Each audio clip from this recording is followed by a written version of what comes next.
Welcome to the Law Simplified. I'm Bandaranayake. Today, let's break down and discuss how you can approach a question on easements. Daniel leases Richard a cottage which forms part of Daniel's large country estate. The cottage has a small garden and is a short distance from a main road. There is a track that runs from the cottage across a narrow strip of land belonging to Daniel's estate to the main road. Daniel regularly walks from his estate through the cottage garden to reach the track. The track is the fastest route by which Daniel can reach the nearest train station and the only means for Richard to get access to the main road. A few weeks after the lease is created, Daniel allows Richard to store his quad bike in a locked shed on Daniel's land. When Richard's lease expires, he buys the registered freehold title to the cottage from Daniel. Richard and Daniel fall out after a quarrel about the politics of fox hunting. As a result, Daniel tells Richard that he must pay to use that part of the tract that lies on the narrow strip of his land. Daniel also insists that Richard remove the quad bike from his shed. Richard therefore decides to lock his garden gate, preventing Daniel from using the cottage garden to reach the track. Daniel seeks advice on his property rights. Advise him. Now that we have outlined and identified the question at hand, you would note that, much like many other areas of law, in relation to property law, many of these problem-based or situation-based questions are broken into two separate sections or areas. Firstly, more often than not, the first paragraph or the first part of the question deals with the circumstances surrounding the subsisting incident. So you would have an introduction of the parties, what necessarily the circumstances are surrounding them, what transactions, for example, might have happened between them. The second section or the final paragraph of most questions on an LLB examination, especially in relation to property law, for instance, is in relation to what has happened now due to some trigger or some change in circumstances, specifically in relation to this question about a quarrel that has occurred over politics of fox hunting. However, much like any other subject that we would be discussing, either criminal, contract, trust law, torts, and so on and so forth, we need to create the mental map or a process of highlighting to identify these important areas. The first 5 minutes of any question is to be devoted to understanding the question at hand, and this holds true more than ever when it comes to a property or a land law question. This is a technical subject and one in which you need to go through certain pillars or certain requirements to be fulfilled, especially in a topic such as easements. So having said that, let's have a look at each individual scenario first and then what has taken place. We'll redline it at the point where the discussion moves to the circumstances which have changed. Firstly, it is noted that Daniel leases Richard a cottage which forms part of Daniel's large country estate. Now, this very first line denotes one specific thing which we will come back to when we go through our requirements of an easement, namely the fact that these are two lands which are owned by two separate tenements or two separate owners. This becomes very important when you consider the requirements of an easement. Next, it's noted that there is a track that runs from the cottage across a narrow strip of land belonging to Daniel's estate to the main road. Now, there will be a question that relates at one point for a certain circumstance change where we'll have to discuss whether, if at all, this is an easement or, for example, a license even. Daniel regularly walks from his estate through the cottage garden to reach the track. Now, this particular line indicates something very important that the observant among you might have noticed. It specifies that Daniel regularly uses this particular track. Note, however, that there is no mention in the question of this having been written down expressly in any form, either deed or by virtue of a document for that matter. It's purely on the premise that Daniel has been using this as if it is his own. And in the absence of anything contravening to that, we might have to discuss whether this amounts to an easement in an eventuality of a conveyance or a transfer, for example. The track is the fastest route by which Daniel can reach the nearest train station and the only means for Richard to get access to the main road. Immediately, by this statement, the examiner or the question outlines a significant change between circumstances of these two individuals. Namely, the fact that in order to reach the main road, Daniel might have several other options besides this, while this being the fastest. Whereas in terms of Richard, this is the only way to reach the main road, thereby creating a necessity for it. And this is something important that you need to remember. Daniel allows Richard to store his quad bike in a locked shed on Daniel's land. Now, this is a completely separate incident or a separate event altogether, where Daniel, when he was good with Richard, has allowed Richard to store a quad bike. Now, the very first thing that you need to understand is this particular shed is locked, and this might lead to perhaps excessive usage, in which case, if it's an excessive claim, sometimes a court of law does not allow it. But we'll look at that when we get to it. This, however, is where we have to literally draw the line and determine from this point onwards what exactly has happened. Because up until this point, there is no dispute in relation to whether there is a right to use or not. The parties are okay with each other and nothing has triggered any change of mind. But from this point onwards, we'll have to think of a change in circumstances. So firstly, Daniel has now told Richard that he must pay to use that part of the track that lies on the narrow strip of his land. So in order to reach the road, now Richard is asked to pay for the way that is being provided. Now note, however, that this is the only way Richard has to get to the road, whereas Daniel, as we noted earlier, has so many other ways. Secondly, Daniel also insists that Richard remove the quad bike from his shed.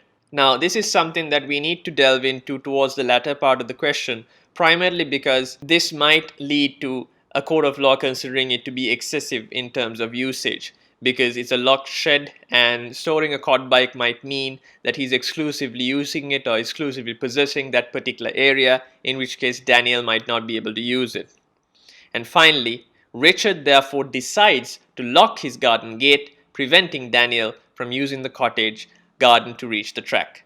Now, on the one hand, there is an argument that you can bring out considering the fact that Daniel has so many other ways or several other ways that he could use to reach the main road, whereas if the roles were reversed, it would mean that Richard has no way of reaching the main road. Now that we have identified and had a brief look at what we need to tackle, the very next thing is to actually properly identify the objectives of this question, what the examiner is expecting you to address, or in other words, what the issues are. Firstly, what are the purported easements or claimed proprietary rights? Now, this is quite important. Your examiner will expect you to first outline and indicate that you have an understanding that this is a question in relation to easements and that you consider the weight of this particular question. For example, if you are able to associate and address the fact that there are easements in place, and if you are able to justify that, that would mean that the parties have a proprietary right which will attach to the land and therefore to any third party that might purchase it. Moreover, that will indicate that the land value is also far much more increased because it benefits the land. Whereas if it's a mere license, for example, it's only a personal benefit or a personal right which extinguishes following any conveyance or transfer. Secondly, you'll have to identify whether these purported easements are valid.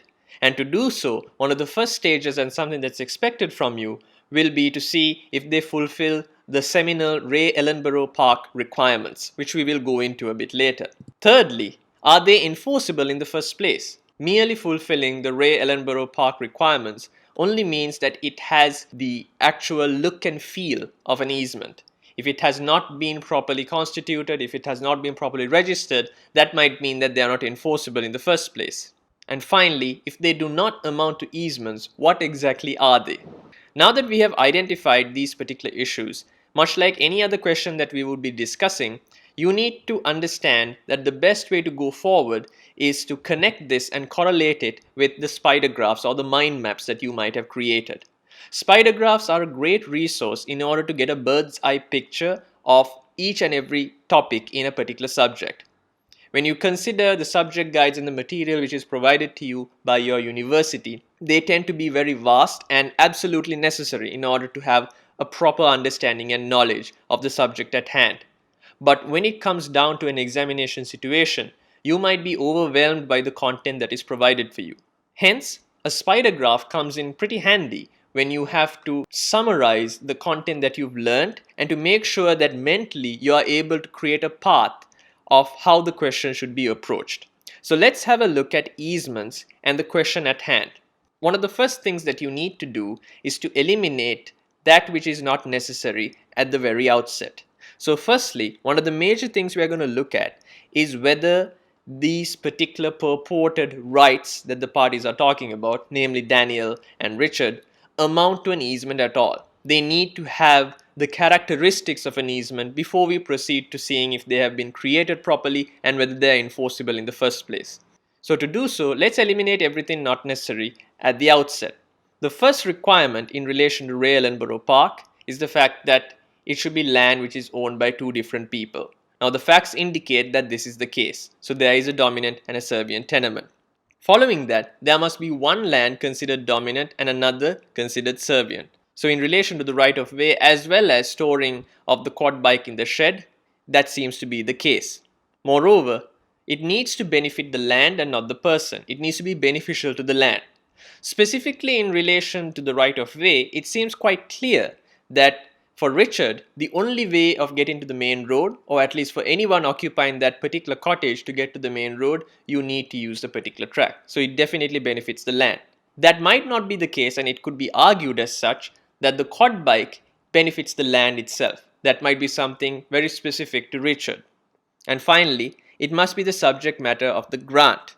So there must be a significant proportion, something subsisting that can be considered as an easement. Now, you need to discuss either for or against, and that purely depends on your argumentative abilities. Once you have established that the requirements of Ellenborough Park have been complete, the next thing is to identify whether it has been created in any of the prescribed forms, either whether it has been granted directly or whether it has been reserved by the parties. Now, the problem that we have specifically in relation to this question, and something we will look at later on as well, is the fact that this has not been put down in a specific form of writing. At least it is not mentioned as such. However, it is considered prudent to consider what forms of creation are there and what applies here. And that is something that you must do before you proceed any further. Now, the next thing you might need to identify before you go into enforceability is, regardless of the requirements being fulfilled or it being created in any prescribed method, whether the claims that Richard is making, for instance, or for that matter even Daniel, are excessive in nature. I would argue that unlike the right of way, which clearly benefits the land, as well as in the case of Richard, which is necessary to get to the main road, the storing of the quad bike may be considered excessive by a court of law.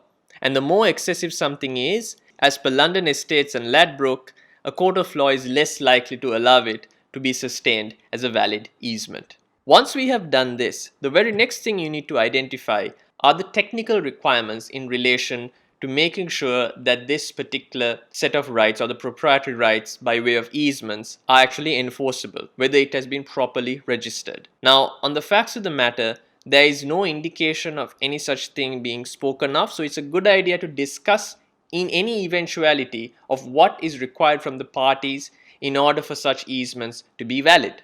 Now that we have outlined and understood how exactly this sort of question is to be approached, one of the main takeaways from this is that you need to understand any question in relation to property law as a whole and easements in general specifically require you to look at the circumstances in hand. In most LLB syllabuses, the question at hand would be to identify the circumstances, the parties, what exactly has happened, as well as what triggers have changed these circumstances. It's a matter of argument whether you agree or disagree whether something is an easement or not. The implication of such, however, is that where an easement is found, it becomes a proprietary right and therefore attaches to the land and any third party for that matter upon conveyance or transfer. Where that is not the case, it might amount merely to a license which is personal in nature. An examiner expects you to understand the weight of this requirement and the weight of how an easement will change the rights of the individuals as well as the land as a whole. If you are interested in questions of this caliber, as well as how to approach them and how to properly answer them, and perhaps receive feedback on the types of questions that you're writing as well, make sure you visit law.simplybook.me, and I'd be glad to arrange a private tutoring session with you. So as always, have fun, stay safe, and obey the law. Cheers.